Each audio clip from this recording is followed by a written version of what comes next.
and welcome to Tomorrow, episode 7.22 for Saturday, July 26th, 2014. My name is Benjamin Higginbotham. With me, as always, my beautiful, lovely, wonderful, and talented wife, Carrie Ann Higginbotham. You'll be your hosts for this episode. Now, we're going to have Dave Masten coming up from Masten Space Systems in the second show. We're going to have some space news first in this first segment, second part of the show, not the second show. Yep.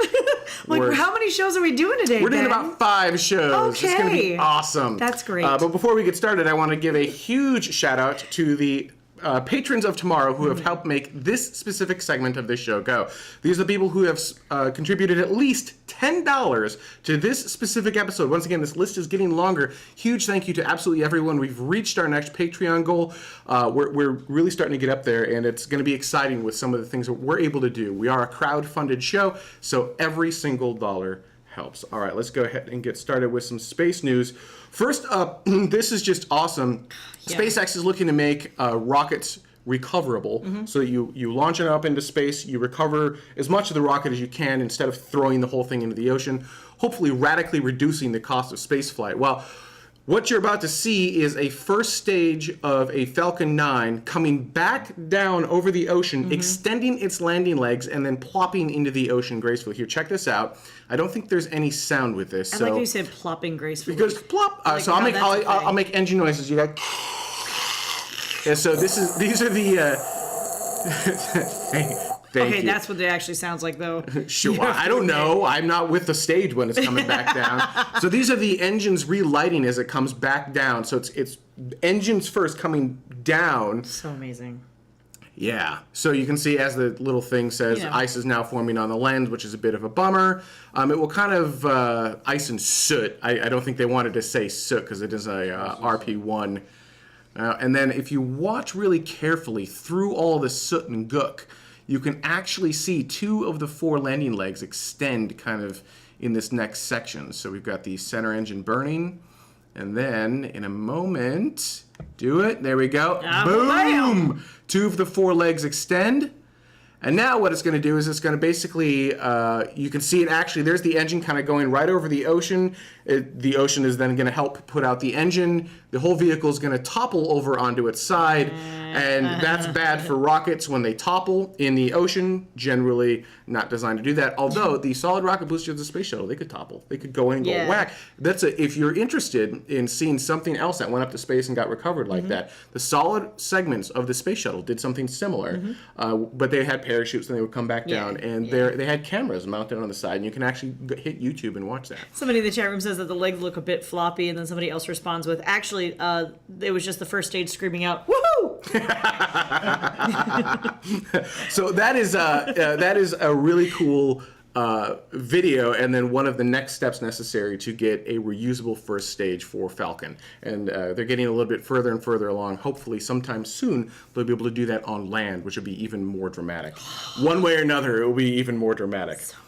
All right, we actually had a launch this last week. A Progress launched aboard a Soyuz rocket. Check it out.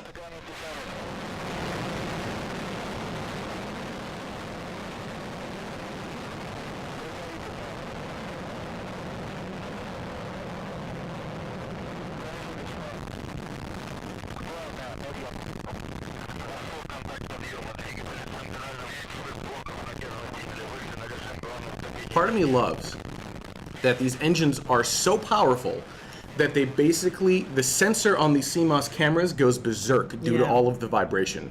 It's really cool for me to see that. And you know, this footage in particular, but a lot of launches, but for some reason, this footage right here in particular is so cinematic to me.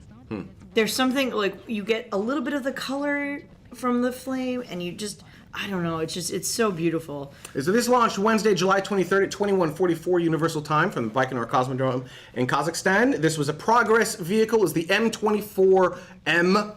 Goes up to the International Space Station. They launch a bunch of these bad boys. Progress isn't designed to come back. I mean, it does come back. It just comes back in a bunch of pieces. Gets ripped apart in the atmosphere, so they'll put garbage back on the vehicle when it's done. But going up to the space station, it was about 1,764 pounds of propellant, 926 pounds of water, 57 pounds of air, and 48 pounds of oxygen, plus an additional 29 I'm sorry, 29,000. 2,910, that'd be impressive. Wow. 2,910 pounds of supplies, spare parts, and experimental hardware. And then this was one of those fast approaches to the space station. So instead of taking 3 days, it actually docked to the space station, berthed to the space station a little bit later on at 0331 Universal Time. Very nice. And so there you go. That happened this last week. And speaking of, so this last show that we had, we talked about a Soyuz launched the Photon M4 spacecraft up, and it had some geckos on board. Yes. It was going to be a long duration, like a 2-month experiment or something like that. And it was pretty cool because the M4 is a vehicle that can go up into space and then detach and then send experiments back. Right. Cool. Kind of like a miniature portable space station for a little while. Right? A little observation lab. Oh, little mini-me. Little mini-me with little geckos running around. Oh. However, after a few orbits, Roscosmos lost communication with the with the Photon M4 spacecraft. Sad. They were still getting telemetry down from the vehicle, but they couldn't send commanding up to the vehicle, Right. and that was a problem because it was supposed to do a burn to put it into a proper orbit, but it didn't perform the burn. And then they couldn't talk to the vehicle. Well, as of a few hours ago, they were able to reestablish a connection at 04:05 Universal Time today. A connection has been reestablished. Now, hopefully, they'll be able to command the vehicle to perform that second burn. If it doesn't perform the burn, the atmospheric drag in the vehicle will likely pull it back in, and it will end. Yeah, I know. Poor geckos. Poor geckos. But if they are able to command the vehicle to burn and figure out what actually had happened, then the experiment should be able to continue on as it was supposed to for the next few months, and then it's like sexually charged geckos in space. Nice. Pretty much what it is. Well, it's Everything about this story is really weird. It's Like, now that I think about it, it's really weird. let's move to future spaceflight a little bit. Dream Chaser from Sierra Nevada. Actually, Dutta, you can just roll this animation because it's kind of, if you missed the space shuttle, this is once speaking of mini-me. It's like it's like a mini-me space shuttle. It will launch atop an Atlas V rocket maybe, and they have recently passed a new CCI cap milestone. CCI cap is basically the, how would I describe this? Because I just used an acronym and that's a no-no. Yeah. It's basically the funding level for crewed, it's a crewed competition funding level from NASA. So NASA said, hey, we want some private companies to send crew up to the International Space Station under this program called CCI cap, and that's what this is. So they had milestone 9, which puts them at about 92% of this through from a paid standpoint, so about 92% paid for their contract. And what milestone 9 did was made 5 major system reviews: crew, environmental, structures, thermal control, and thermal protection. The two being slightly different, so thermal protection being on the bottom of the vehicle, thermal control being, all of the avionics giving off heat and humans giving off heat and what the heck you're going to do with all that. So you're looking at an animation of the flight profile of this bad boy, and it's designed to go up to the International Space Station, and it launches vertically and lands horizontally, which is hands down the most elegant way to do things. I would say vertical takeoff and horizontal landing is absolutely the future of absolutely everything. Yeah, I would say that. Oh, I'm sorry. Someone's coughing in the background. I don't know what's going on. So it's cool that they're this far along. Now, there's a possibility that NASA's going to have to down select because we've got Sierra Nevada, we've got SpaceX, and then we've got the Boeing. It's Boeing with CST-100, right? And so it's a possibility that NASA will be forced to choose only one of these providers based on available funding, which kind of defeats the point of the whole program. A little bit. Right, because you want competition, you want multiple companies, and then if something goes wrong with one vehicle, you've always got a backup. That's kind of the idea behind the whole thing. Right. But they may be forced to because they may not have the budget to do the whole thing. So 92% of the way there. Congratulations to Sierra Nevada for doing that. And that was actually a huge milestone because that's a lot of systems that they had to test through for all of that. Speaking of next generation vehicles, how about the Space Launch System? So last week or the week before, sometime in the not too distant past. Yes. In the not too distant yesterday, we talked about the Space Launch System, how they were on track and on budget. And this last week, the Government Accountability Office said, not so fast. We don't think so. They're actually, so this is a shot of an animation of what SLS will look like. We're going to start with a 70 metric ton lifting to orbit, and it goes up to 120 metric ton. Is that right? 110? Anyone? 130 metric ton is somewhere in there. So that's the Block 2 would be the 130, but we're only talking about the 70 metric ton vehicle right now. GAO basically said they're off by about $400 million, so they're $400 million short of what the program needs in order to launch by the December 2017 target date. They also said the programs do not establish an executable business case that matches requirements, which I find to be interesting because it doesn't feel like there's like no destination for SLS. So it's hard to build requirements for it other than be on time and on budget, but all right. Which apparently they're not doing either. The development schedule of the core stage, which is what drives the SLS schedule itself, is compressed already to meet that 2017 timeline. And so kind of poking and prodding at a few NASA people, while they won't actually say that they're not launching in 2017, they probably won't say that until next year. Right. None of them actually believe that they're launching in 2017 at this point. So it sounds like they are, in fact, behind schedule. The GAO recommends that NASA develop an executable business case for the Space Launch System that matches resources to requirements. And that was a quote, if you couldn't tell. So direct quote, resources to requirements. In other words, what the heck are you doing here, guys? Somebody in the chat room says, does SLS have any knot problems? Like, is there it felt like they were going so well for such a long time. Right. Well, and then somebody, BZ Wing Zero in the chat room responds with, well, they decided on a paint job. Well, they did have to change it from the old Ares 5 paint job to the new SLS paint job, which went from that kind of brown or orange to white. Yes. Orange to white. Make it look a little more Apollo-like. To the Apollo. Exactly. Yes, very more Apollo-looking. Goodness. All right, you had one last thing, which was the Next Giant Leap panel. Yeah, I just wanted to give a quick mention. It's probably one of those things that you're not going to see anywhere other than maybe somebody covering it who was actually there. But for those of you who are unfamiliar, the San Diego Comic-Con is going on this weekend. So it's going on right now in San Diego. Of course, it's one of the biggest Comic-Cons that we have here in America, although there are many that go on. And one really cool panel that was there on Thursday, I believe, at noon, if I remember correctly, was a NASA panel. It was actually moderated, that's what I want, by Seth Green and a bunch of NASA people like Buzz Aldrin and Mohawk guy and the planetary sciences guy that NASA has, Jim, I forget his last name, I want to say Green or Gruen.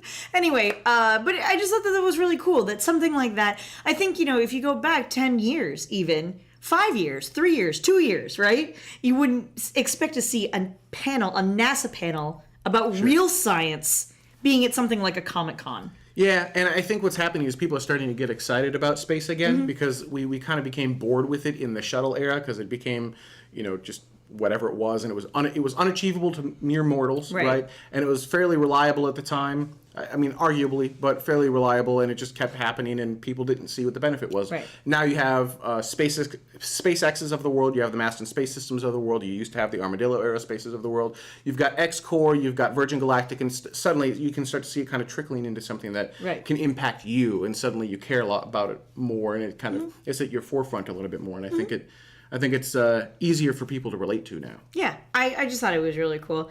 And so if you happen to see any coverage of it, please read up on it. My understanding is that the room was full. They actually had to turn people away, which is also really cool. That's a bummer that they had to turn people away, That kind of sucks. That's sort of how Comic-Con is, though. If you don't get in, like, that's it. And then you have to be turned away, and it's not rebroadcast anywhere. It's not broadcast anywhere at all. And that sort of thing. But I don't know. I thought that was a cool thing. And I just wanted to, Cool. Talk about it. Let's take a quick break, and when we come back, we're going to be bringing on Dave Masten of Masten Space Systems to talk about everything that he's got going on. Stay with us. We'll be right back. Look into her face, determination in her eyes. She won't give up or quit or fall for little fashion lies. Filled with awesome expectation, this girl's a fascination. Nothing in her way will keep her from her destination. 'Cause she's fire walking. When it's hot, she keeps on moving. Her heat keeps on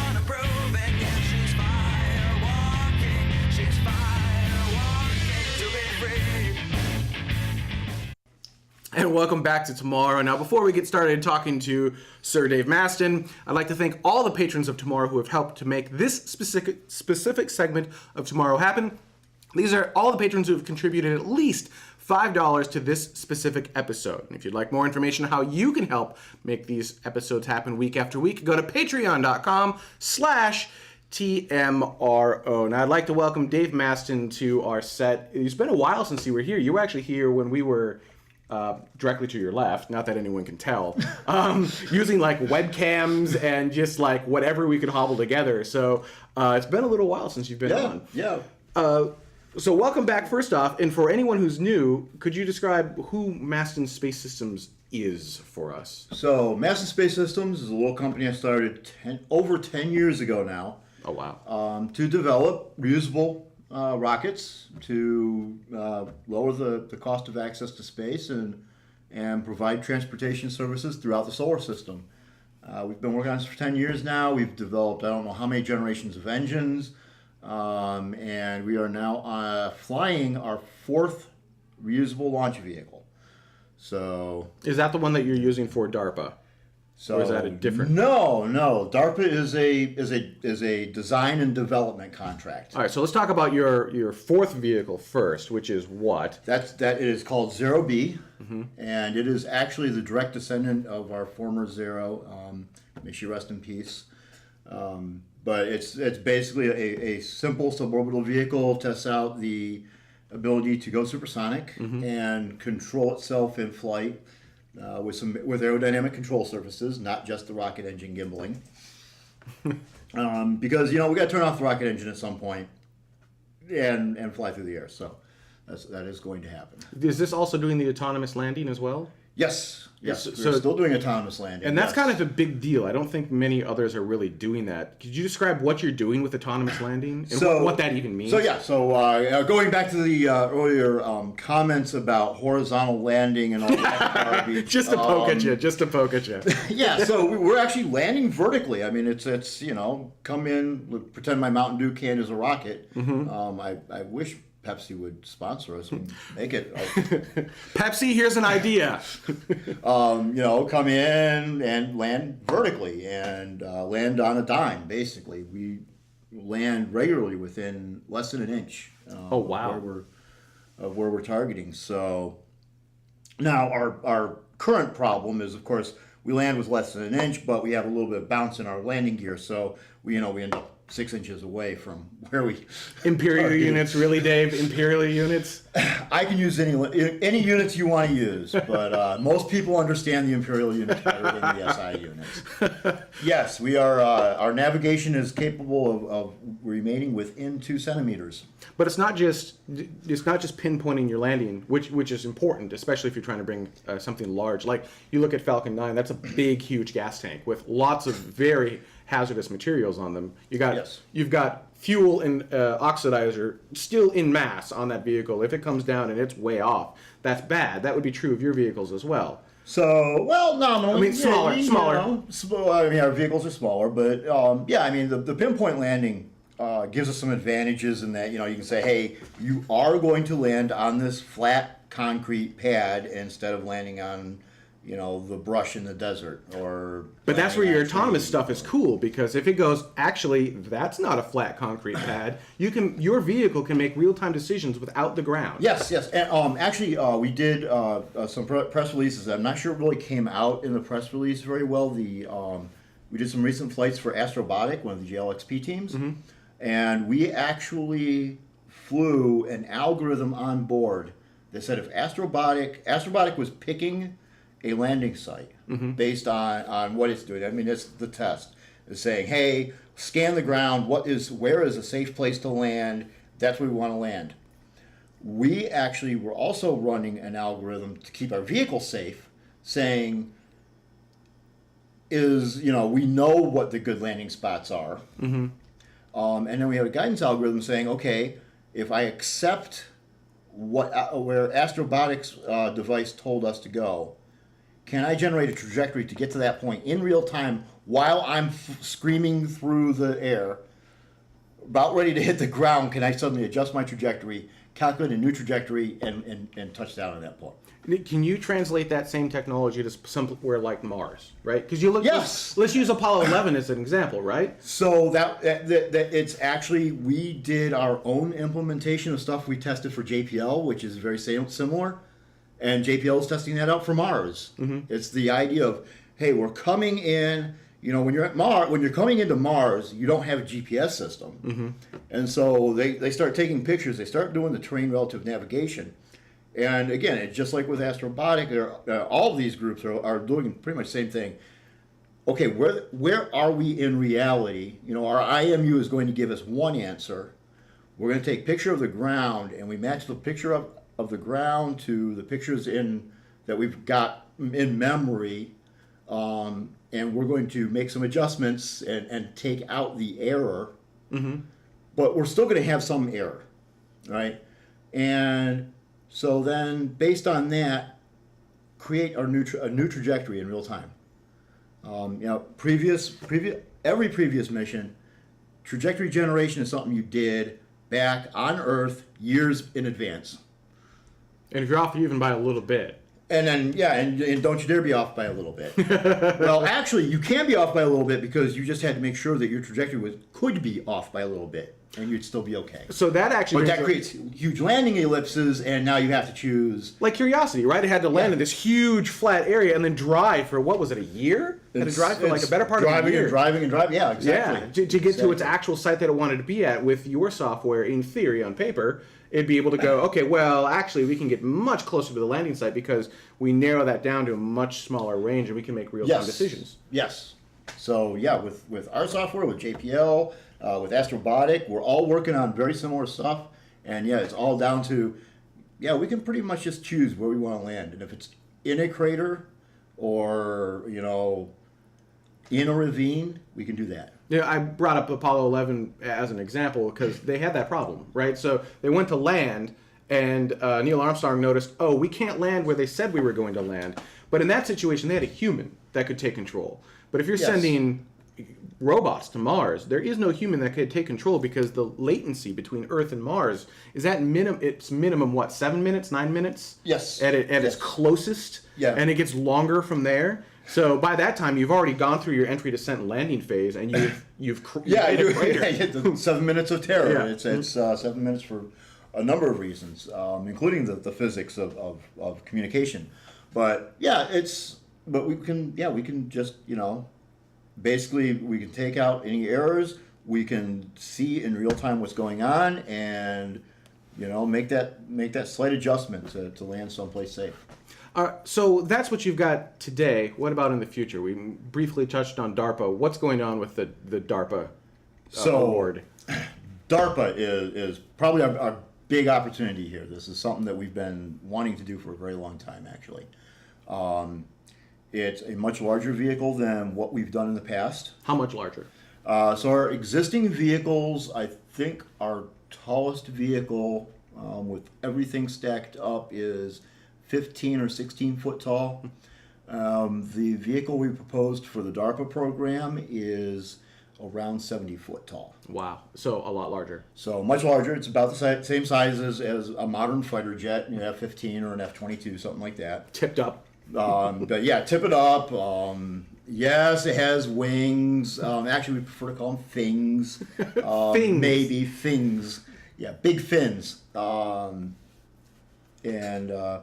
yeah, we're designing a vehicle for them. It's you know, our biggest point. What we really hammered on the proposal was, you know, the requirements are 10 flights in 10 days. Super operable. You have to be able to really be able to turn that thing around. Very minimal crew on it, very low cost. And I was like, we've demonstrated all that. We've already done that. 10 flights in 10 days. We did 12 flights in 9 days for the Lunar Lander Challenge. But that's a much smaller vehicle. But that is a much smaller vehicle. I mean, it doesn't scale one to one, does it? It does. We can scale, and it's not scaling 1 to 1. Okay. It's scaling. We don't change the size. So it doesn't of our scale. crew. So it doesn't matter what size it is. We don't care what size it is. The crew requirements we think we can keep roughly the same, and still scale up the vehicle. Doesn't your engine become much more complicated though? Engine will be a little more complicated, but we've already figured out, what do we need to do to make that reusable and make it so we don't have to take the engine off, tear it apart, rebuild it, put it back on. Instead, it's on there, it stays on there, and after 100,000 miles, we'll take a look at it. Or, well, maybe not 100,000 miles, but after 100 That's how far in flights, space, Dave. looking at the car, like a car, every periodically, you check, you actually do some work on your engine. Aircraft every 100 hours, you have to take it in and have the mechanics look at it. But yeah, and we're looking at something similar. After 100 flights, we'll take it in and maybe tear it down and take a close look at it. But otherwise, it's going to be basic, simple. Clunk, clunk, clunk. Yeah, sounds about right. Okay, you're good to go. Did you expect it? I mean, are you becoming a propulsion company? Did you expect the engine to be as much of what it is? Well, we've always been something of a propulsion company. We spent probably our first 2-3 years working on nothing but the engines. Mm-hmm. And that was because there aren't reusable engines just aren't really available out there. There's one other reusable engine of the size that we would use on the DARPA XS1 program, and it's just way too expensive. And that's the RL-10 that is used on the Atlas V Centaur upper stage. Okay, yeah. It is an awesome engine. Unfortunately, Rocketdyne, Aerojet, whatever, they know how awesome it is, and they know how... So they charge an arm and a leg and then some, and it's probably about 100 times more expensive than it should be. Well, because it can be. Because it can be, but that actually the XS1, DARPA says you must design this vehicle to be built with only $140 million. But it's not just you guys doing well. So that's the program requirements is the vehicle per vehicle, right? Design to build for $140 million. That's the DARPA requirement. All right. If you use an RL-10, you are not going to meet that budget requirement. Period. Straight up. You just will not meet that budget requirement. You need something else. So either in-house or you can't, right? Either in-house or whatever. There is one other company that makes reusable rocket engines besides ourselves. That's X-Core. Yep. There are, actually, if you looked at the DARPA XS1 press release, it's Masten and X-Core. Mm-hmm. So we're going to be using X-Core for some propulsion bits. And they've done that before. Well, they had the rocket racers, the little... Yeah, they've done engines for rocket racers and such. Yep. Now, we were actually doing this because DARPA did not want to spend money on an engine development program. Mm-hmm. We actually have X-Core and ourselves are both developing engines. Interesting. To basically the same specs. Just whichever one works, kind of thing. And whichever one is working, whichever one provides the lowest risk for DARPA, so that they don't have to spend a huge amount of money on an engine development program. Mm-hmm. We can figure out which one is going to work out best. Is the engine the hardest part, or is it all of it combined? What's? It's all of it. The engine. I don't want to say it's the easiest part, but it's its own problem because you need a reliable engine, and there aren't too many engines that are reusable. I was going to say reliable and restartable. Yes. Multiple times after undergoing. How fast is the vehicle? It has to go multiple Mach 4? So the requirement is from the phase 1 requirement was to design a vehicle to Mach 10. Mach 10. So, to simplify that, you have to create a vehicle, a whole transport system, that will be able to go to Mach 10, engine structures and all, come back, land somehow. I don't think they care if you go horizontal or vertical. They do not care how you land. They just want you to land, right? Just as long as you land. So you have to go from Mach 10 back to 0 on land, and then within, a 10-day time frame? within 10 days, you have to do 10 flights. Right, so you essentially- on average, you have to turn around and do another flight within 24 hours. Once a day. And to put that into perspective, the space shuttle did something similar, except that it couldn't launch once per day on average. It took them, they had to refurbish the whole thing after every I'm flight. trying to remember. I don't remember. Maybe the folks in the chat room remember the fastest they turned around the shuttle was somewhere in the 4 to 6 week range. I didn't even realize it was that fast. They turned around a shuttle. In That must like have 4 been to 6 fairly weeks. early in the program. Actually, it was fairly late in the program. Really? Yeah, they made some huge strides after Columbia. Just because they always had to have the second shuttle ready to go. Oh, yep. Oh, that makes sense. That was 54 days. 54 days, says the control room. So that's roughly 6 So weeks. you yeah. have to do you have to improve it 54x, essentially, from what the government has been able to do historically. Yes. But, we've already done that. We've already do 10 flights in 10 days. Like I said, we did 12 flights in 9 days. But you don't make it to Mach 10. Well, we don't make it to Mach 10. So actually the hard part, I think, is going to be the thermal protection system. We're going Mach 10. One of the things that DARPA wants us to look at is the ability to transfer this vehicle into doing hypersonic testing for the Air Force, to be able to test scramjets and other hypersonic technologies. So that is going to create some interesting problems, because that means they want us low in the atmosphere going Mach 10. So you have a lot of atmospheric soup to shoot through at Mach 10, so your structures have got to be... So our structures are going to have to be pretty strong, and our thermal protection system is going to have to be really good.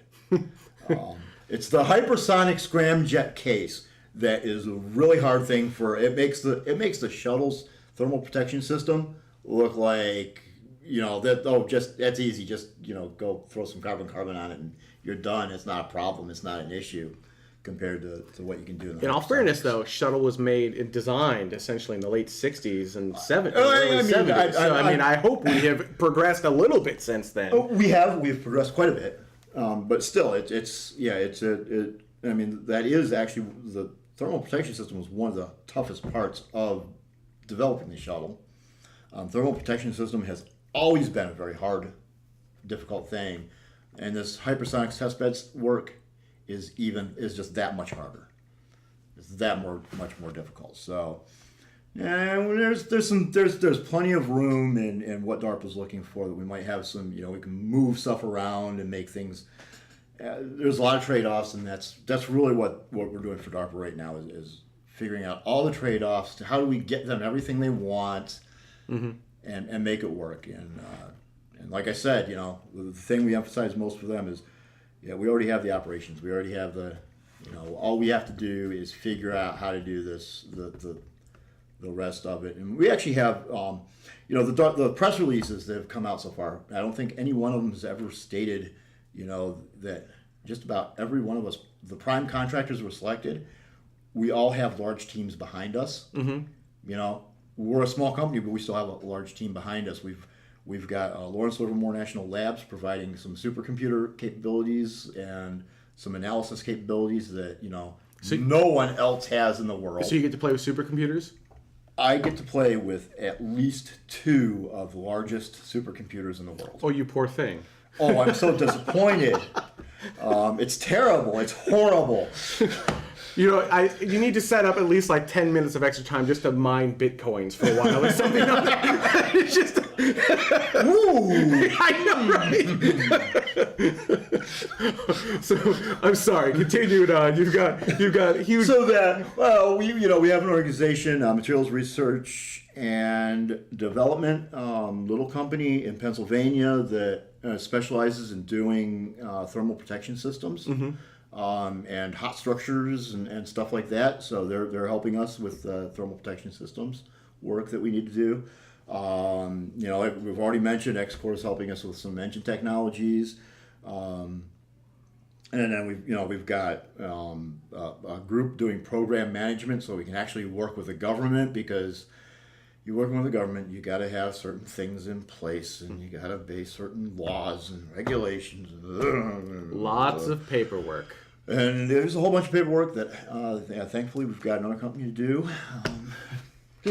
So we actually have put together a fairly large team. I think is can really bring this together, and will, yes, a small company can make this work because we have this huge team behind us to really help us out through it. So. All right, what I like to do is I like to take a quick break. And when we come back, we're going to talk about, we had some questions from the community that I'd like to ask you. Okay. So we'll ask those questions, and I think we'll shift a little bit to some future-based stuff. So stay with us. We'll be right back. Welcome, future patrons of Tomorrow. If you're not familiar with who Tomorrow is, we're a live weekly webcast about the cosmos and human exploration of the stars. We'll feature things like rocket launches, we'll have guest interviews, we'll have amazing conversations about the cosmos, and of course an interactive chat room so that you can not only talk with other like-minded cosmic explorers, but also us, the hosts of the show, as well. And we're just generally excited about humans exploring space. And we're here on Patreon as a way to crowdfund the show itself. Because this isn't something that a normal network would pick up, but it is something that a lot of us are really, really excited about. For those of you not familiar with Patreon, think of it like a recurring Kickstarter, a way for you to contribute to the show, but on a per episode basis instead of just once. Now, you can contribute whatever amount you feel fit for these episodes, but once you start hitting that $1 mark, we're going to start giving rewards back to you. At $1, you'll get your name in the credits. At $5, you'll get your name in the credits. Plus, you're going to get a exclusive Google Hangout. At $10, you get even more stuff. Contribute what you feel is fair. Now, you know what I said, this is on a per episode basis, and we do have more than one episode per month. So if you want to make sure that you don't spend too much money per month, you can set an upper level cap. For example, you can contribute $5 per episode, but no more than $25 per month. Or you can contribute $1 per episode, but no more than $10 per month, whatever fits your budget. And if you'd like to see where your crowdfunded contributions are going, check out our goals. We're always getting new equipment. We're trying to do cool new things with social media. We're trying to do some amazing things in this space. And each goal helps us get closer and closer to realizing one of those new things. With the help of you, our patrons, we can make this show truly something special. And let me be the first to welcome you to Tomorrow.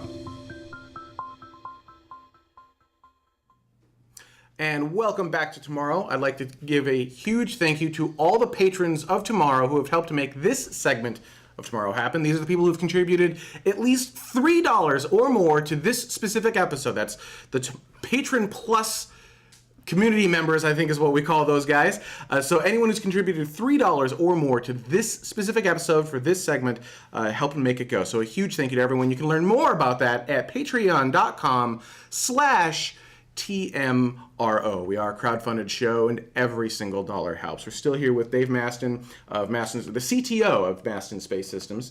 And we had some questions from the patrons, actually. Everyone at that $3 and above level has the ability to send in questions in advance for our guests. We'll ask them on the air. So the first question, well, it's not really a question. It's just Trent being weird. This is he goes by Quantum G, and he says, and I quote, "I just want you to say, quote, things aren't what they used to be," because you refer to them as things, not fins or wings, but things. Things, yeah. Things aren't what they used to be when Dave explains how they've gotten rid of all the wings on their XS1 vehicle, which I think refers to a tweet that you sent out. Yeah, there's a little tweet out. Yeah, we're still designing the vehicle, so things are changing very rapidly. Things aren't what they used to be. Things are not what they used to be. Yeah. All right. James says, I'm sorry, not James. Justin says, any chance we can get the total cost of development so far? Just a ballpark figure would suffice. So out of pocket, $8,500. The insurance company paid $350,000. Oh, I'm sorry. We're talking about the bionic back for TIFF. Bionic back has a rocket attach point, so we can do the jetpack. I wouldn't be surprised if that happened actually. We'll talk. Can we talk about the bionic back in After Dark? Sure. All right, so we'll talk about that. If you don't know what the bionic back is, if you're a patron, watch After Dark, and we'll talk about. Tiff, can we bring you on camera as well? Yeah. Oh yeah, it's amazing. I'm gonna show you scars if you want. Yeah, I mean there was no context. Justin gave us no context, so technically you did actually answer the question. No, so development cost. I don't know which development cost you're looking for. I think we're right around between $10 and $12 million spent on developing rocket engines and rocket vehicles. over a period of 10 years. Probably a little over that now. I don't know. Yeah, I'm now the CTO rather than the CEO for a very good reason. I don't do very well with counting the money. I do much better with designing and saying, here's how we're going to hold the cost down, and the strength up. That's what I do. So that's why I'm CTO now and not CEO. So You liking it more as CTO? So I'm loving my job a whole hell of a lot better. You like making the things, not... I like making them. Yeah. I prefer to make them. Definitely. Cool. All right, this comes from Chris Radcliffe. He says, I'm probably late to the party, but the XS-1, that's your DARPA vehicle, looks fundamentally different from previous Masten craft, specifically the plane part of the space plane.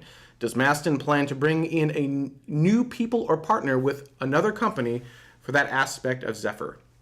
So yeah, that's And there you go. There's a picture of it, right? The Yeah. space plane. So got wings. So yeah, notice up in the corner there it says artist concept. So yeah, that's I'm gonna blame some artist. Silly artists. Don't know what they're doing. Silly artists don't know what they're doing. Just throw stuff together in CAD, make it look pretty. No, actually, the wings are the they're talking about low cost and needs to be reusable. And at the industry day, they actually talked about doing everything is just you take off from point A and you land somewhere downrange, which at Mach 10, they showed us some different ranges. One of those was from Dugway Proving Ground in Utah to,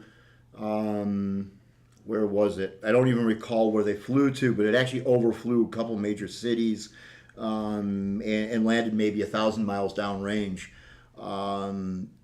And I looked at that and said, no, if we're going to meet the cost goals, one of the cost goals is you got to be able to use this as a booster for a system that is going to launch a 3,000 pound satellite from 3 to 5,000 pounds of satellite into orbit for a cost of less than $5 million. If I want to hold my costs down, I can't just land downrange because that means I need a whole second set of infrastructure. Mm-hmm.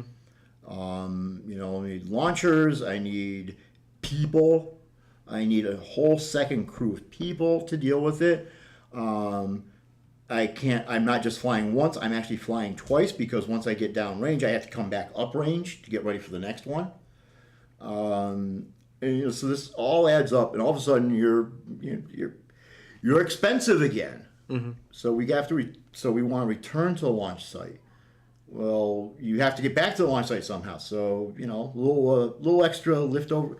The big ratio in airplanes is lift over drag. What's your L over D ratio?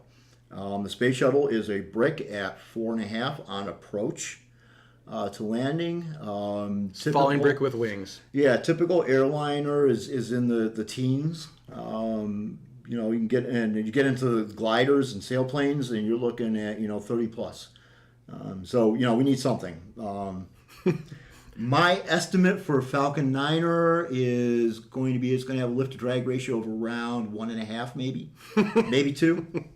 Well, it's a different vehicle, right? But it's a different vehicle. It has no wings. It's a cylinder basically. Yep. And actually, if you take a cylinder and you fly it at a moderate angle of attack, mm-hmm. you're going to get a lift to drag ratio of around 1.5 to 2. So depending on a whole bunch of things, there's tons of stuff. Aerodynamics is never easy. So with that caveat, but yeah, I figure somewhere between 1.5 and 2 is what it'll have. And wings, and you get a lift over drag of 4. So that's a glide ratio of 4, or no wings and have a glide ratio of 2. You might want to think about wings. So, yeah, we thought about it. You're not saying, it's just it's still in there. It's still a possibility. It's a concept vehicle right now, right? So everything's subject to change, right? Everything is subject to change. It's concept. I'm actually spending more time doing software engineering and making the computer tell me what the right answer is than I am actually designing. I'm not doing any mechanical engineering. I'm doing all software engineering. Do you like both sides of it, the software and the hardware side? So yeah, but our big insight, and actually, if those of you if any of you who are listening watched or were present at the recent New Space conference. Steve Jurvetson yesterday was talking about what he likes so much about SpaceX and these other companies. There's a lot of software model to it because they're figuring out how to replace the hardware engineering with software engineering. And that's the thing. Where that's a lot of what I have been doing over the last several years is I'm actually writing software to do the hardware engineering. To oversimplify that, would you say it's like making the aerospace industry more Silicon Valley? Definitely making and that's not oversimplifying it. That's why we're seeing tons. There's prior to the New Space conference, because it was being held, because I was talking there, and it was being held up in Silicon Valley. I happened to stop and talk to a few people in the Silicon Valley, all of whom are doing something aerospace related and Silicon Valley startup.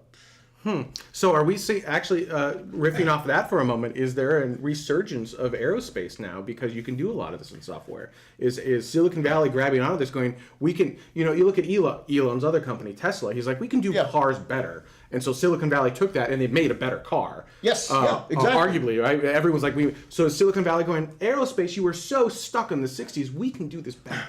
Yeah, the recent flock of CubeSats that was launched from the ISS not too long ago. Yeah. Mm-hmm. Planet Labs, I believe, is the company that does that. They are a Silicon Valley startup in every sense of the word. They were bought by Google for $1 billion or something like that. Are we talking about the same company? I don't know. I don't think it was Planet Labs. Maybe it was another. But there was another one that was bought by Google for an obscene amount of money. There is another company that builds satellites that was just bought by Google. Is now a great time. Skybox. That's the one. Yeah, absolutely. So the going joke is, how do you become a millionaire in aerospace?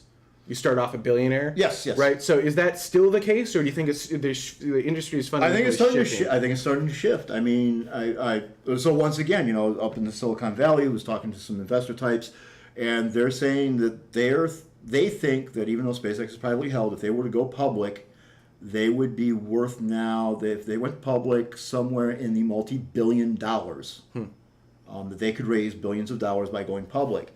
Well, that means that, they're going to, from, Elon Musk put in like $100 million or something like that into SpaceX to get it going, and then took on additional money from the Founders Fund or one of the other investment groups that was worth about $100 million or something like that, and the rest of the money's been coming from customers. Mm-hmm.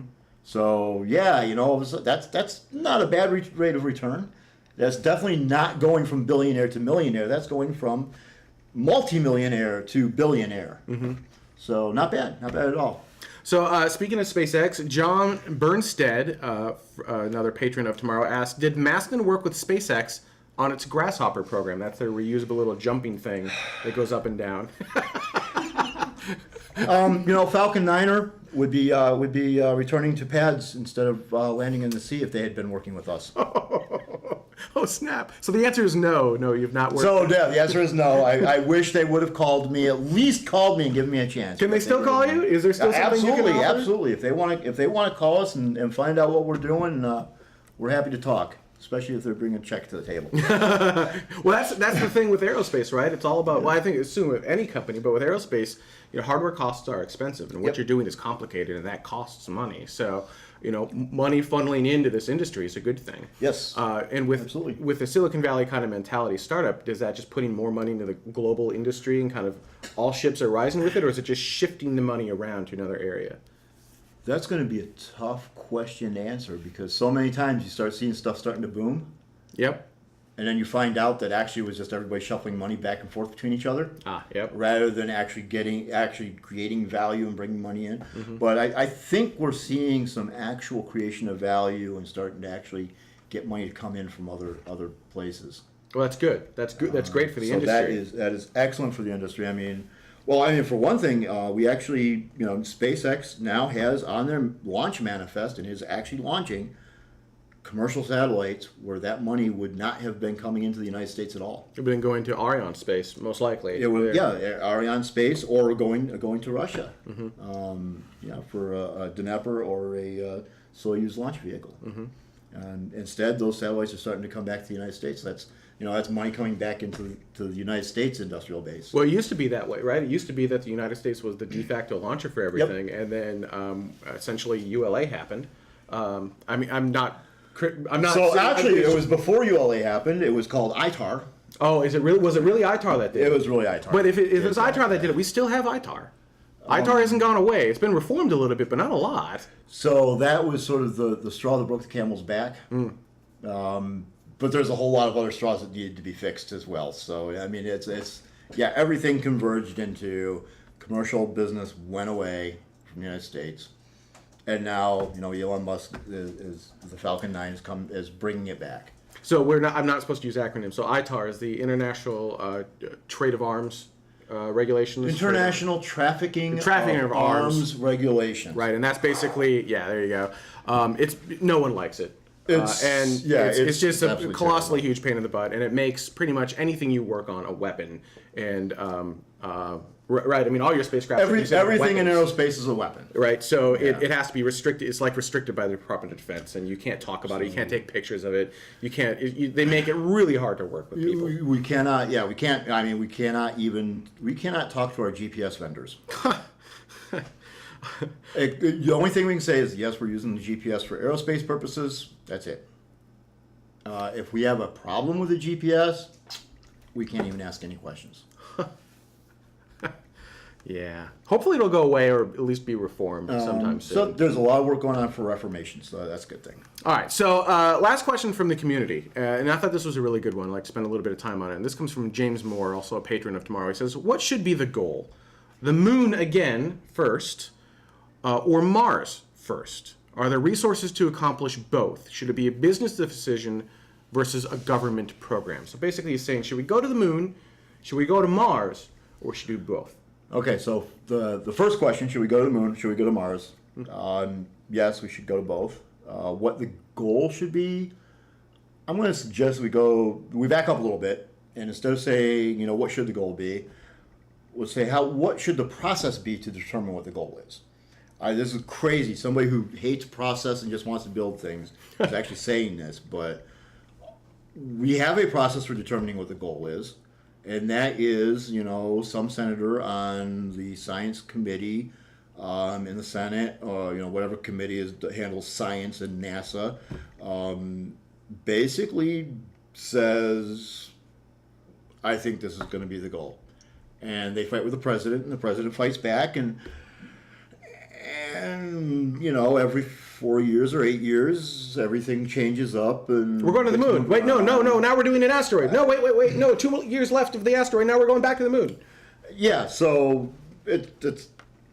How about we do it the way the Science Mission Directorate does it? Okay. Decadal survey. Who are the truly interested parties? Who are the leaders of those parties? Bring them together and figure out what are the goals for the next decade, and how do we do it?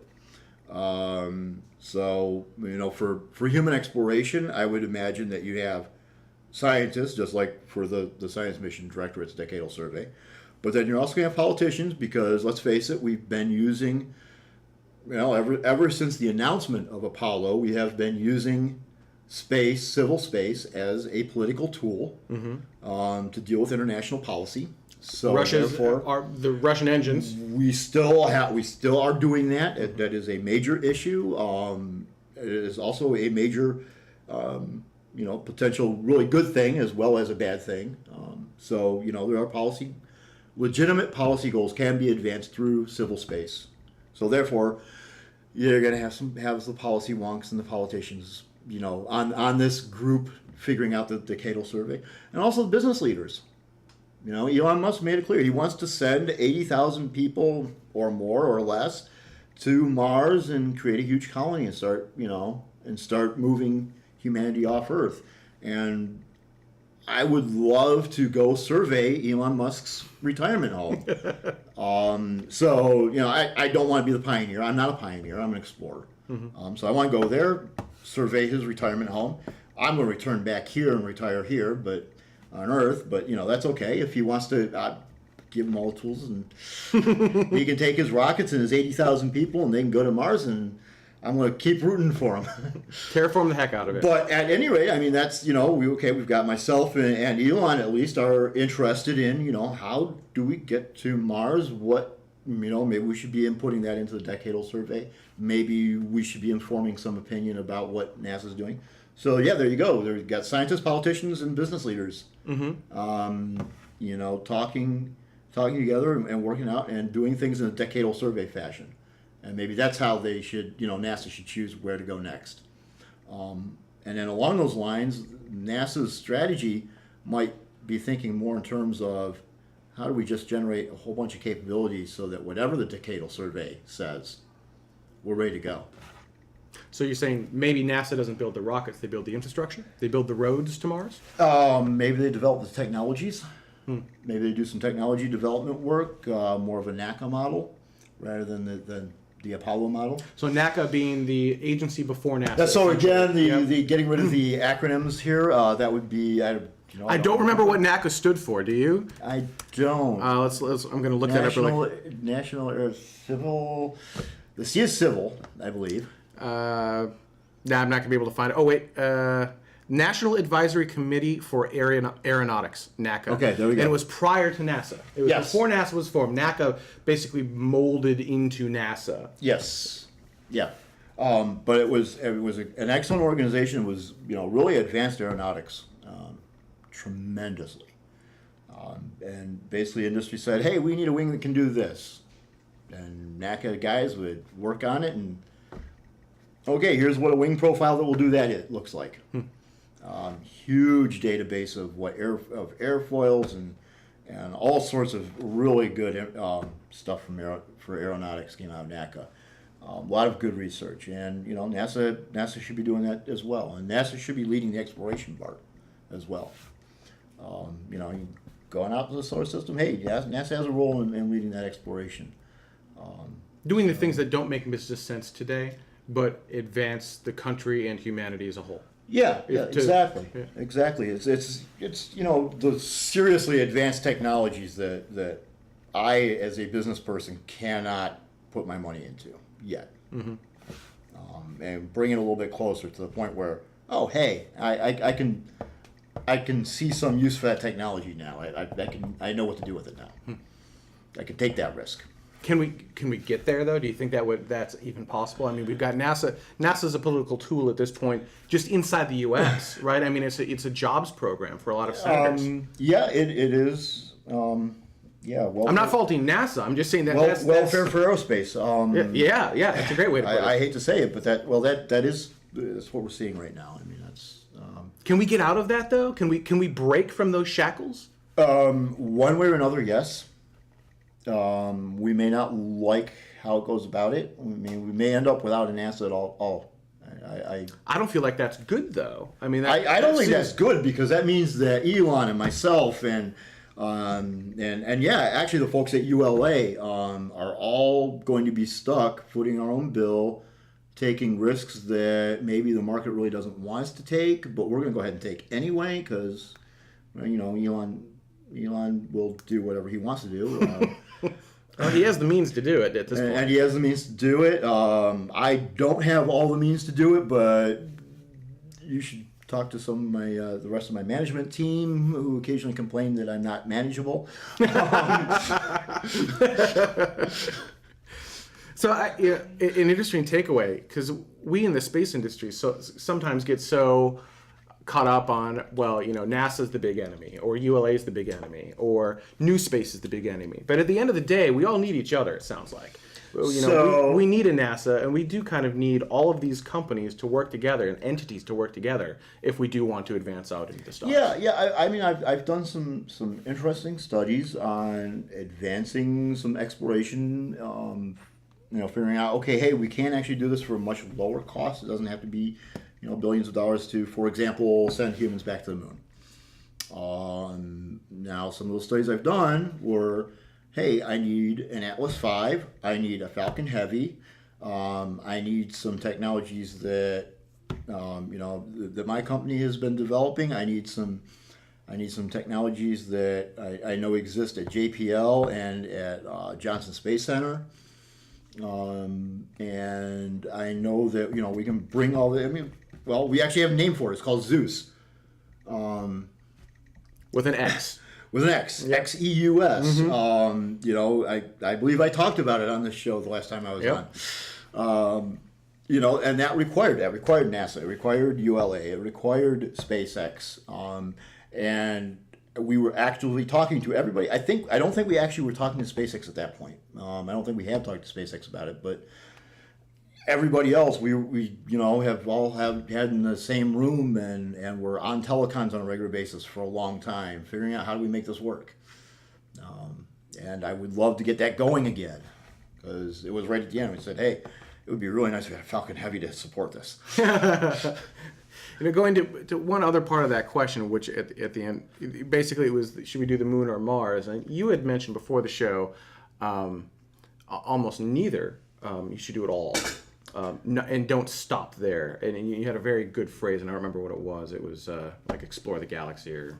So, if you see me on Twitter, you know that I intend on dominating the solar system. There needs to be an evil laugh after that. Yeah, there you go, yeah. I'm only half joking, and the part I'm joking about is the domination. I don't need to dominate things. I'm not that kind of guy. But being everywhere in the solar system is something I really want to do. I remember. If you're thinking about changing the world, you're thinking too small. I'm going to change the solar system.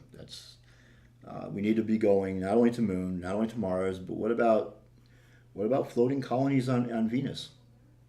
What about just sending some spacecraft there and spending a little bit of time at that one Earth atmosphere level? Yep. And figure out what is actually going on there. What is the weather like there?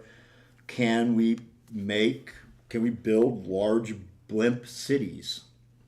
Floating at 1G, like up. Floating up. there in the atmosphere where, you have approximately the atmosphere similar as to what you have at the surface of the Earth. Mm-hmm. Obviously, I think for Venus, that would put you at a scale height of somewhere around 100 kilometers, I think, actually.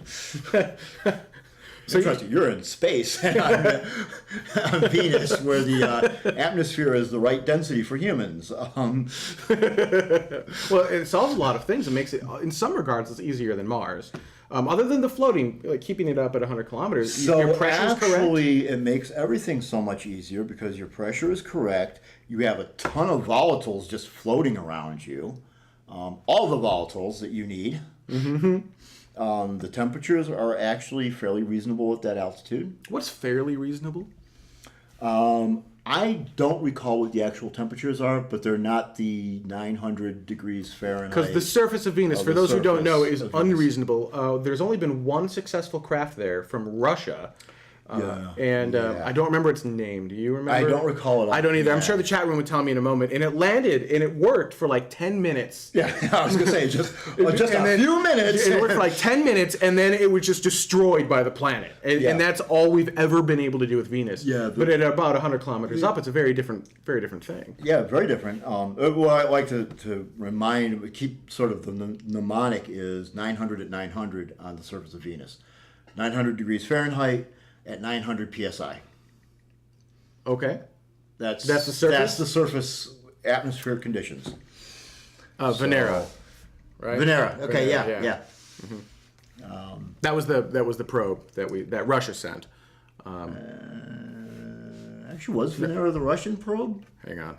There was a probe. There was a probe. There were up. multiple probes that went to Venus. But only one of them.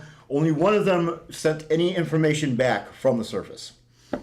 Yes. So, but other places, right? So Saturn's a gas giant. So what can we do at Saturn? There's a ton of science missions. Can't land on it because gas giant. Well, what about the moons?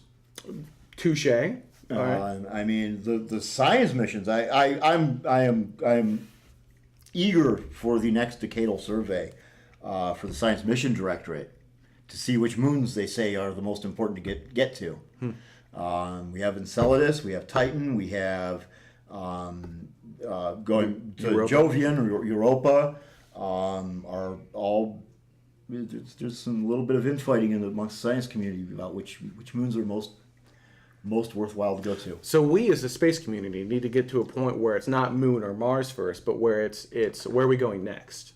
It's not this or that. It's let's just do all of it, right? Yeah, let's do a bunch of them. We should be going out. And there's absolutely no reason why we can't have some astronauts going and working on some asteroids while a couple of others are headed towards Mars. And there's a huge group of astronauts working something incredible on the moon. This all needs to be happening. And really, I think, so to a certain extent, I'm going to have to say there is going to have to be a first. Either the moon or the asteroids, doesn't really matter. We need to get a propellant depot into the Earth-Moon Lagrange point 2. L2. So, L2. Yep. EML2. Yep. In fact, this was floated, a trial balloon floated by NASA about a year and a half ago, maybe. They called it the EML2 Gateway. Okay. It's really nice because if you're going to the outer, if you're going anywhere in the solar system, actually, you maneuver away from from EML2. You fall back to the Earth, and as you hit perigee, you hit your thrusters, and you can slingshot yourself out to Mars at like 1/3 the amount of delta V you typically need to go straight from Leo. So, and these are like fuel depots out at L2. Is that? So I would do a fuel depot out there. Yeah. So you launch your vehicle to Leo. You exchange to a cycler that goes from Leo to lunar orbit. Specifically L2. You jump on that. You go out there. And then you get onto another vehicle that goes from there out to wherever in the solar system you're going to. I just realized some people may not know what a Lagrange point is, but it's basically the simple version is you don't need any. You need very little power to stay right there, right? You're kind of in between gravity wells. Yeah, you're in between gravity wells, and you just stay lined up with the other two bodies at a constant geometric angle. So for EML2, you have Earth, Moon, L2. Right. And they're in a straight line with each other, so you actually cannot see the Earth from L2. Or can you? But at any rate, the moon is very much eclipsing the Earth at that point from L2. But You'll be at the far side of the moon. yes, you will be at the far side of the moon. Always. Always And at the far forever. side. It's the exact opposite problem of Earth, where you've got the near side of the moon. You will always see the far side of the moon. Yes. But the advantage being that you don't need satellites right now need propellant. They have to they're in Yeah, you can pretty much you do. you just hang out there. Yeah, you actually set yourself up in an orbit around that point. But yeah, you just basically hang there and very small amount of propellant to keep yourself just circling that one point. It's a very small circle around that point, and Use it as a fuel depot. and That's technically your, it's not circle, but minor details. Is it an octagon? Is it a what? It's sort of kidney shape, if I recall. all right, correctly. all right, yeah, all right. It's kind of funky, but all the orbital mechanical details that are a pain in the butt to figure out. So you have your fuel depot at L2, and you use that as your gateway to the rest of the solar system. Yes. Yeah. Typically, it's a little over 3 kilometers per second to go from Leo to Mars. So, for example, the Curiosity mission was around 3,200 meters per second, 3.2 kilometers per second, to get to do the burn to go from Earth to Mars. With the EML2 gateway, you can actually use the Oberth effect as you slingshot around the Earth, and you now only need to do 1,000 meters per second of delta V. And that means less fuel. Means A lot less it fuel. means that you can either make a smaller vehicle or you can make your vehicle larger with more habitation room. Yes. I mean, there are many ways you can run that, but basically, less power required is better all the way around. And on top of that, you have your propellant depot at the L2 point. I can do round trips to and from the lunar surface and pick up water ice off the lunar poles. So you grab your propellant, because you can use water to create liquid hydrogen. Liquid hydrogen, liquid oxygen from your water. Yep. So you use water for that, which we found water on the moon. It was L-Cross, I think, that verified. We verified it 9,000 times now. We have now verified. We have now done enough different verifications of water that the scientists may still be hemming and hawing, but every engineer that's looking at it is like, we can pretty much count on there being water. So we know there's water. You got water. You extract it into the fuels, which means you don't need to bring it from Earth, which means you don't have to escape Earth's gravity well. Yep. Which means that now you've got this fuel depot. You refuel your vehicle. You go off to Mars, and you may even have enough fuel on board. Or depending upon how you build your vehicle, you could have a stage that uses methane that you can use the material on Mars to get back. I mean, there are many different ways to do that. Whatever, and there's tons of ISR. So basically, now you're talking about ISRU. You're going to have to set that up on the moon. You're going to set that up on Mars. But in sutro resource utilization. Yes, Yep. yes. Sorry. No, it's all right. It's all right. I just want to make sure. So the thing, we're going to take a quick break here, and we're going to do viewer comments. We'll bring you back in After Dark, and we'll keep having this conversation. So anyone who's a patron of Tomorrow at the $3 plus level, they'll be able to continue that conversation. And then about a month from now, we'll release the After Dark to everyone, so it's all inclusive. But I wanted to point out, in the aerospace industry, we like to use acronyms. It does two things. One, it makes our life simple, because some of these things become long and complicated. But two, it actually makes it harder for everyone else to be kind of part of the in crowd, if that makes any. So it becomes this exclusive club, and we try to not let that happen here, because this is for everyone, right? This is for the benefit of all humanity, and we don't want to create. Yeah, the real intention here is to actually just keep it short. No, of course, absolutely, but there are two aspects. But yeah. All right, so let's take a quick break. When we come back, comments from our, we had nailed that part, but all right, cool. I was making sure. All right, so we'll bring you back in After Dark. We're going to take a quick break. When we come back, comments from our last week's show. Stay with us. We'll be right back. 1, 0. Liftoff. The fleet of space shuttles were doing amazing things in space. We've got all your space geekery right here. And welcome back to Tomorrow. I'd like to thank all of the patrons of Tomorrow who have helped to make this specific segment of Tomorrow happen. And these are all the patrons who have contributed $1 to Tomorrow. I'm saying Tomorrow a lot, to this specific episode.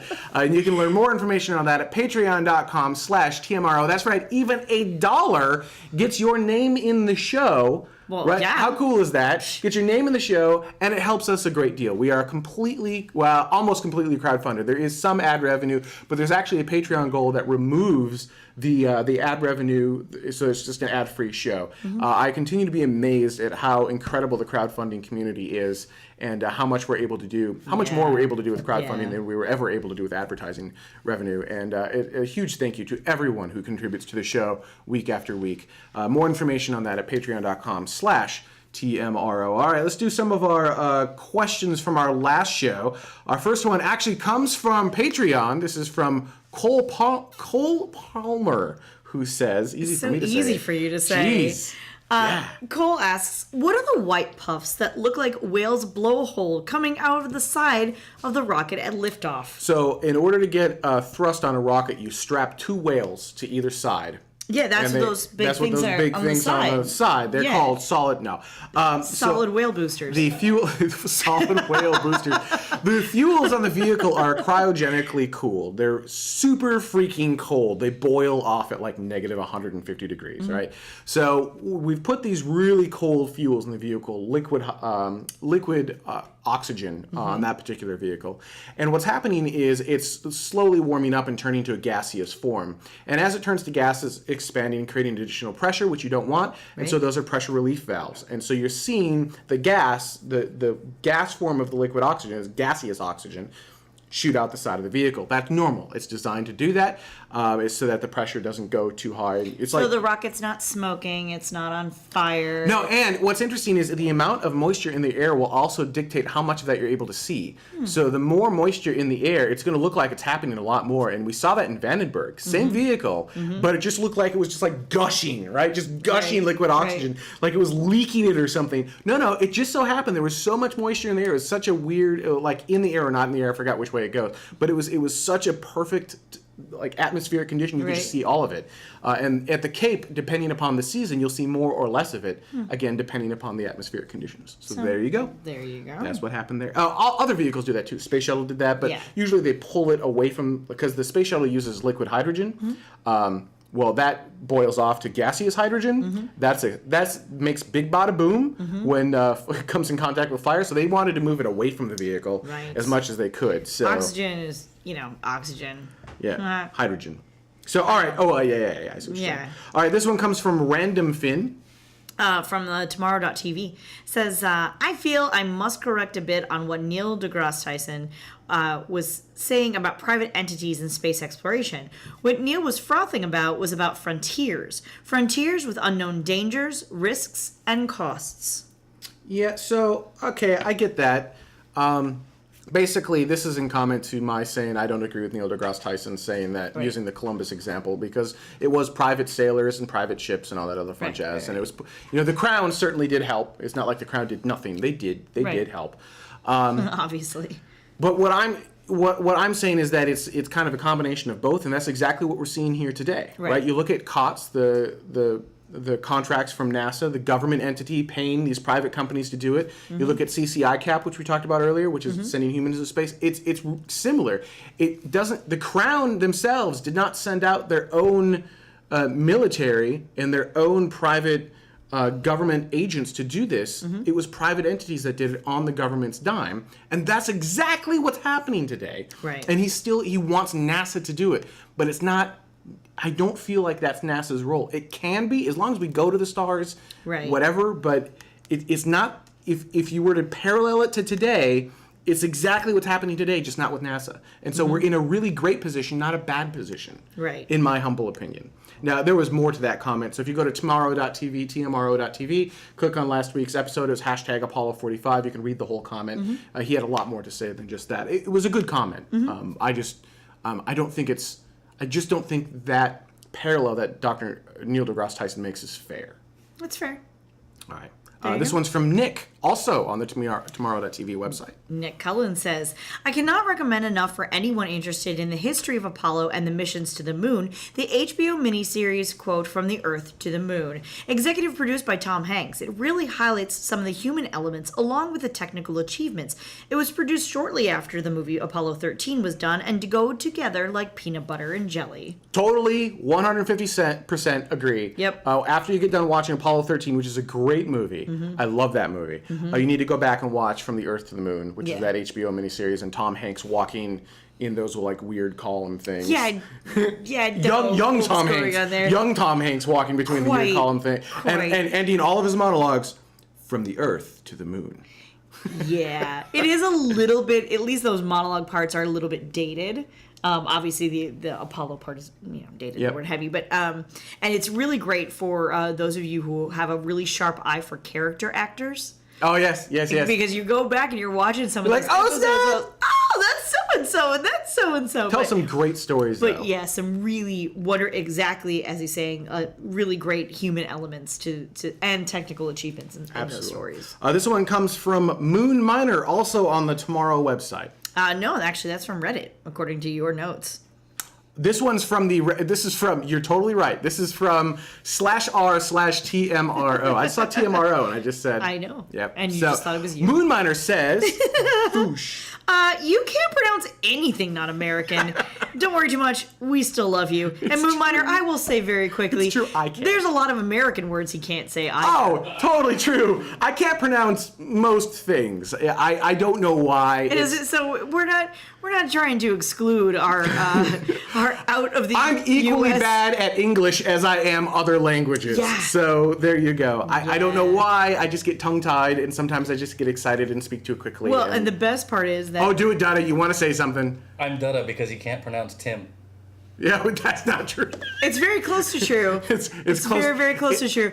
The other thing is that not only Knownly. is Ben so bad at, his initial first language. Team. That he often just makes up his own words. I do. Which is great when he also screws those up too. I do. It's just an adventure, really, being around Ben Credible. I do. And most people should just do it more often. As long as you guys understand and forgive, thank you very much for letting me completely butcher most of the words in the show. Even words that I actually know how to pronounce, sometimes Yes. I mispronounce. It's amazing. Like his own name. This one comes from YouTube. This is Mr. Dax88. Who says, "Where can I get this shirt?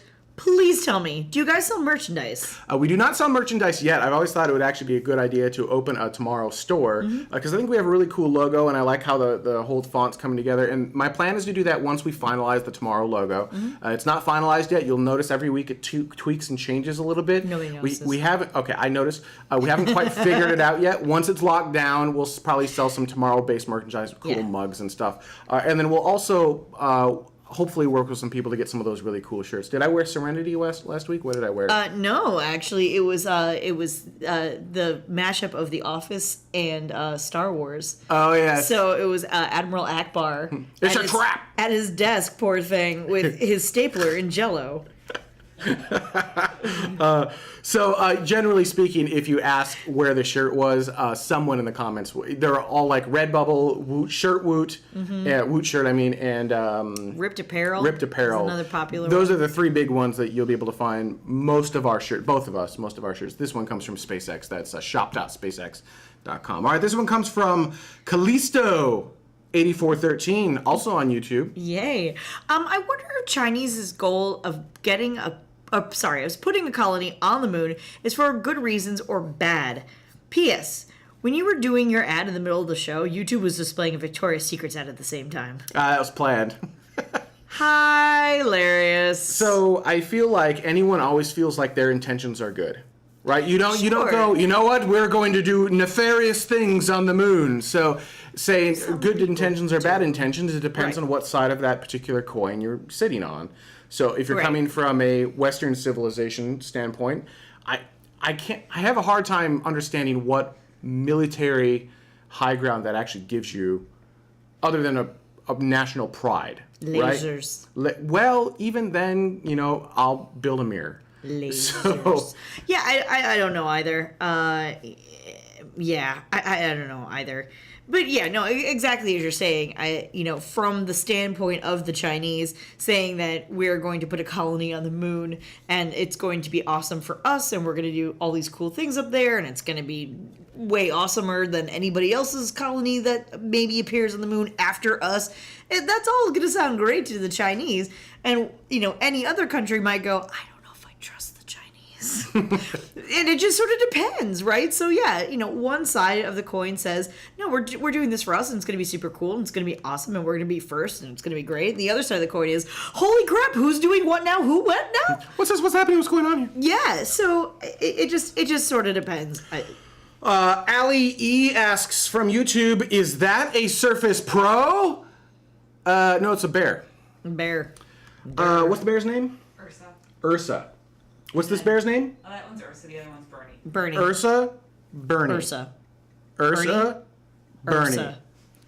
All right. Ah! It is. Didn't it think we is- could do that, did all right, you? Yeah, I didn't either, actually. Applause. Thank you. From our control room. That was awesome. The Surface Pro this week is actually being loaned out to Dave and Tiff so that they can follow So along in the Tave. chat room. Tave, so they can follow along in the chat room. It is actually Surface Pro. I do want to build kind of a cool new set and stuff.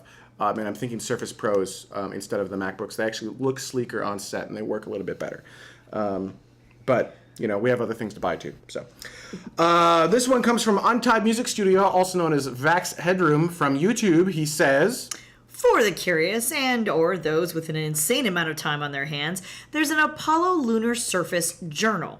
Every transcript, every picture for every mission, including Apollo 13. Quite an incredible treasure, but for the curious, committed, or anyone interested in space, and especially the moon, an amazing time vacuum. And then there's the link. We'll add that into the show notes as well. I'll add a note to make sure that I add that. Add to show notes.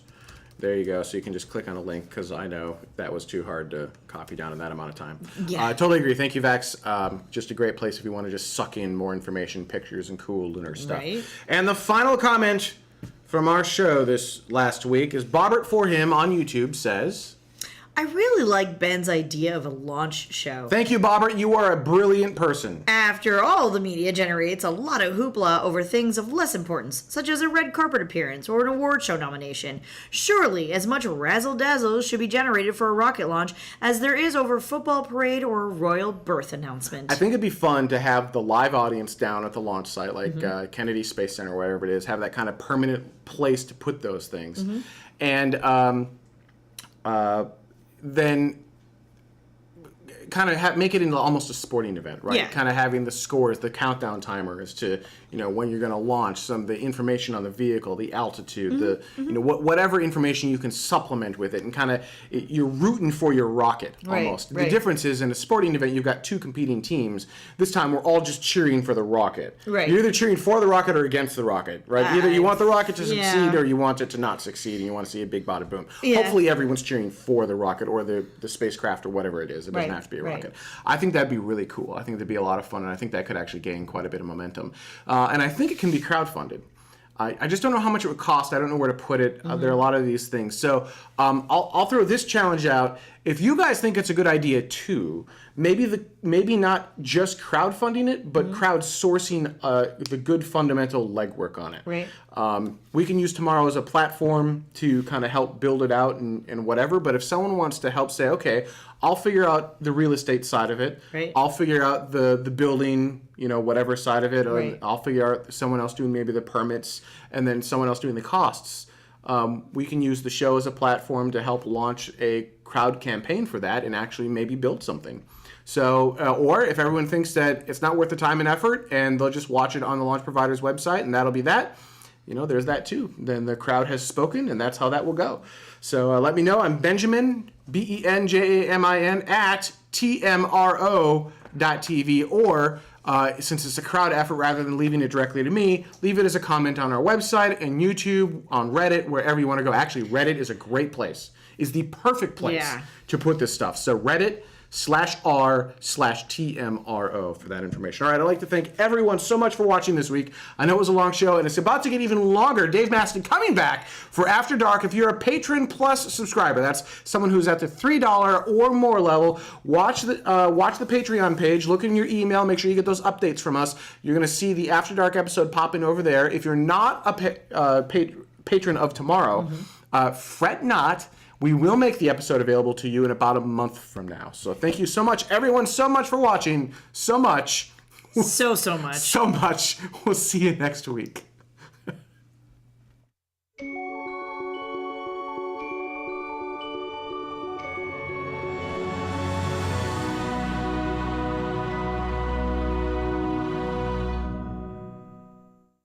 £8 of oxygen plus an additional 2,910, that'd be impressive. Wow. 2,910 pounds of supplies, spare parts, and experimental hardware. And then this was one of those fast approaches to the space station. So instead of taking 3 days, it actually berthed to the space station a little bit later on at 0331 Universal Time. Very nice. And there you go. That happened this last week. And speaking of, so this last show, the last show that we had, we talked about a Soyuz launched the Photon M4 spacecraft up, and it had some geckos on board. Yes. It was going to be a long duration, like a 2-month experiment or something like that. And it was pretty cool because the M4 is a vehicle that can go up into space and then detach and then send experiments back. Right. Cool. Kind of like a miniature portable space station for a little while. Right? A little observation lab. Oh, little mini-me. Little mini-me with little geckos running around. Oh. However, after a few orbits, Roscosmos lost communication with the yeah, I know, with the Photod M4 spacecraft. Sad. They were still getting telemetry down from the vehicle, but they couldn't send commanding up to the vehicle, Right. and that was a problem because it was supposed to do a burn to put it into a proper orbit, but it didn't perform the burn.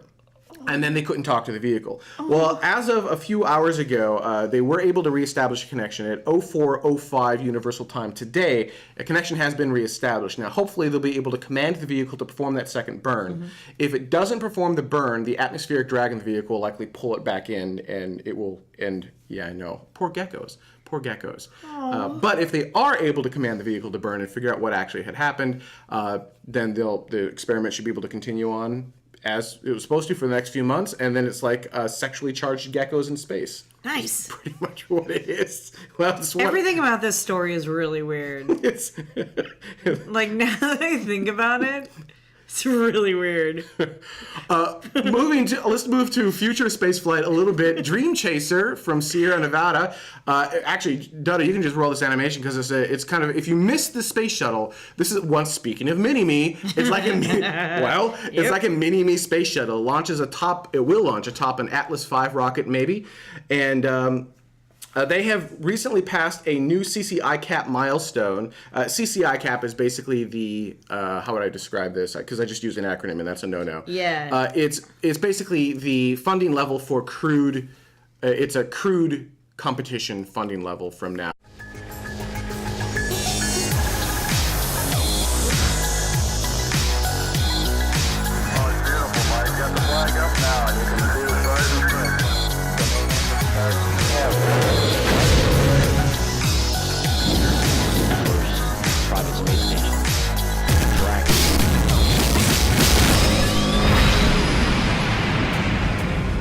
And welcome to Tomorrow, episode 7.22 for Saturday, July 26th, 2014. My name is Benjamin Higginbotham. With me, as always, my beautiful, lovely, wonderful, and talented wife, Carrie Ann Higginbotham. You'll be your hosts for this episode. Now, we're going to have Dave Masten coming up from Masten Space Systems in the second show. We're going to have some space news first in this first segment, second part of the show, not the second show. Yep.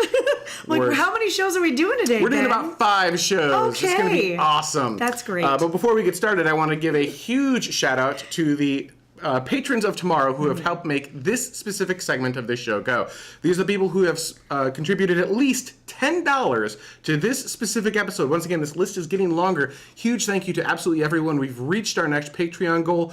We're really starting to get up there, and it's going to be exciting with some of the things that we're able to do. We are a crowd-funded show, so every single dollar helps. All right, let's go ahead and get started with some space news. First up, this is just awesome.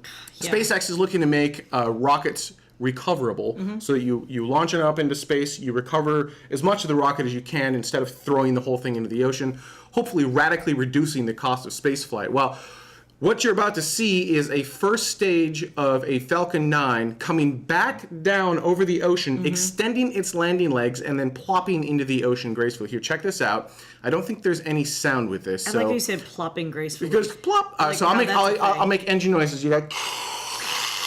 Yeah. So these are the. Thank Okay, you. that's what it actually sounds like, though. Sure. I don't know. I'm not with the stage when it's coming back down. So these are the engines relighting as it comes back down. So it's engines first coming down. So amazing. Yeah. So you can see as the little thing says, Yeah. ice is now forming on the lens, which is a bit of a bummer. It will kind of ice and soot. I don't think they wanted to say soot because it is a RP1. And then if you watch really carefully through all the soot and gook, you can actually see 2 of the 4 landing legs extend kind of in this next section. So we've got the center engine burning, and then 2017 target date. They also said the programs do not establish an executable business case that matches requirements, which I find to be interesting because it doesn't feel like there's like no destination for SLS. So it's Right. hard to build requirements for it other than be on time and on budget, but all right. Which apparently they're not doing either. The development schedule of the core stage, which is what drives the SLS schedule itself, is compressed already to meet that 2017 timeline. And so kind of poking and prodding at a few NASA people, while they won't actually say that they're not launching in 2017, they probably won't say that until next year. Right. None of them actually believe that they're launching in 2017 at this point. So it sounds like they are, in fact, behind schedule. The GAO recommends that NASA develop an executable business case for the Space Launch System that matches resources to requirements. And that was a quote, if you couldn't tell. So direct quote, resources to requirements. In other words, what the heck are you doing here, guys? Somebody in the chat room says, "Does SLS have any nut problems? Like, is there it felt like they were going so well for such a long time." Right. Well, and then somebody, BZ Wing Zero in the chat room responds with, "Well, they decided on a paint job." Well, they did have to change it from the old Ares 5 paint job to the new SLS paint job, which went from that kind of brown or orange to white. Yes. Orange to white. Make it look a little more Apollo-like. To the Apollo. Yes, very more Apollo-looking. All right, you had one last thing, which was the Next Giant Leap panel. Yeah, I just wanted to give a quick mention. It's probably one of those things that you're not going to see anywhere other than maybe somebody covering it who was actually there. But for those of you who are unfamiliar, the San Diego Comic-Con is going on this weekend. So it's going on right now in San Diego. Of course, it's one of the biggest Comic-Cons that we have here in America, although there are many that go on. And one really cool panel that was there on Thursday, I believe, at noon, if I remember correctly, was a NASA panel. It was actually moderated, that's what I want, by Seth Green and a bunch of NASA people like Buzz Aldrin and Mohawk guy and the planetary sciences guy that NASA has, Jim, I forget his last name, I want to say Green or Gruen. Anyway, but I just thought that was really cool that something like that, I think, if you go back 10 years even, 5 years, 3 years, 2 years, right? You wouldn't expect to see So NASA said, hey, we want some private companies to send crew up to the International Space Station under this program called CCI Cap, and that's what this is. So they had milestone 9, which puts them at about 92% of this through from a paid standpoint. So about 92% paid for their contract. And what milestone 9 did was made 5 major system reviews. Crew, environmental, structures, thermal control, and thermal protection. The two being slightly different. So thermal protection being on the bottom of the vehicle, thermal control being, all of the avionics giving off heat and humans giving off heat and what the heck you're going to do with all that. So you're looking at an animation of the flight profile of this bad boy, and it's designed to go up to the International Space Station, and it launches vertically and lands horizontally, which is hands down the most elegant way to do things. I would say vertical takeoff and horizontal landing is absolutely the future of absolutely everything. Yeah, I would say that. Oh, I'm sorry. Someone's coughing in the background. I don't know what's going on. So it's cool that they're this far along. Now, there's a possibility that NASA's going to have to down select because we've got Sierra Nevada, we've got SpaceX, and then we've got the Boeing. It's Boeing with CST-100, right? And so it's a possibility that NASA will be forced to choose only one of these providers based on available funding, which kind of defeats the point of the whole program. A little bit. Right, because you want competition, you want multiple companies, and then if something goes wrong with one vehicle, you've always got a backup. That's kind of the idea behind the whole thing. Right. But they may be forced to because they may not have the budget to do the whole thing. So 92% of the way there. Congratulations to Sierra Nevada for doing that. And that was actually a huge milestone because that's a lot of systems that they had to test through for all of that. Speaking of next generation vehicles, how about the Space Launch System? So last week or the week before, sometime in the not too distant past. Yes. In the not too distant yesterday, we talked about the Space Launch System, how they were on track and on budget. And this last week, the Government Accountability Office said, not so fast. We don't think so. They're actually, so this is a shot of an animation of what SLS will look like. We're going to start with a 70 metric ton lifting to orbit, and it goes up to 120 metric ton. Is that right? 110? Anyone? 130 metric ton is somewhere in there. So that's the block 2 would be the 130, but we're only talking about the 70 metric ton vehicle right now. GAO basically said they're off by about $400 million, so they're $400 million short of what the program needs in order to launch by the 27th December. In a moment, do it. There we go. Boom! 2 of the 4 legs extend. And now what it's going to do is it's going to basically, you can see it actually, there's the engine kind of going right over the ocean. The ocean is then going to help put out the engine. The whole vehicle is going to topple over onto its side. And that's bad for rockets when they topple in the ocean. Generally not designed to do that. Although the solid rocket boosters of the space shuttle, they could topple. They could go in and go whack. If you're interested in seeing something else that went up to space and got recovered like that, the solid segments of the space shuttle did something similar. But they had parachutes and they would come back down. And they had cameras mounted on the side. And you can actually hit YouTube and watch that. Somebody in the chat room says that the legs look a bit floppy, and then somebody else responds with, actually, it was just the first stage screaming out, woohoo! So that is a really cool video, and then one of the next steps necessary to get a reusable first stage for Falcon. And they're getting a little bit further and further along. Hopefully sometime soon they'll be able to do that on land, which would be even more dramatic. One way or another, it will be even more dramatic. All right, we actually had a launch this last week. A Progress launched aboard a Soyuz rocket. Check it out.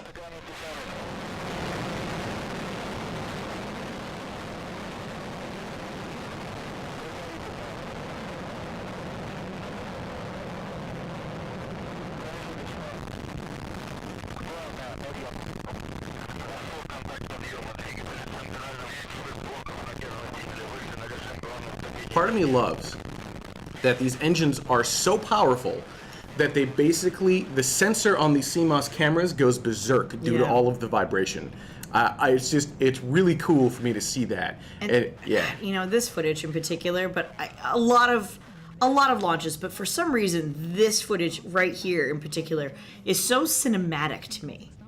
There's something, like, you get a little bit of the color from the flame, and you just, I don't know, it's so beautiful. So this launched Wednesday, July 23rd at 21:44 Universal Time from the Baikonur Cosmodrome in Kazakhstan. This was a Progress vehicle. It was the M24M. Goes up to the International Space Station. They launch a bunch of these bad boys. Progress isn't designed to come back. I mean, it does come back. It just comes back in a bunch of pieces. Gets ripped apart in the atmosphere, so they'll put garbage back on the vehicle when it's done. But going up to the space station, it was about 1,764 pounds of propellant, 926 pounds of water, 57 pounds of air, and 40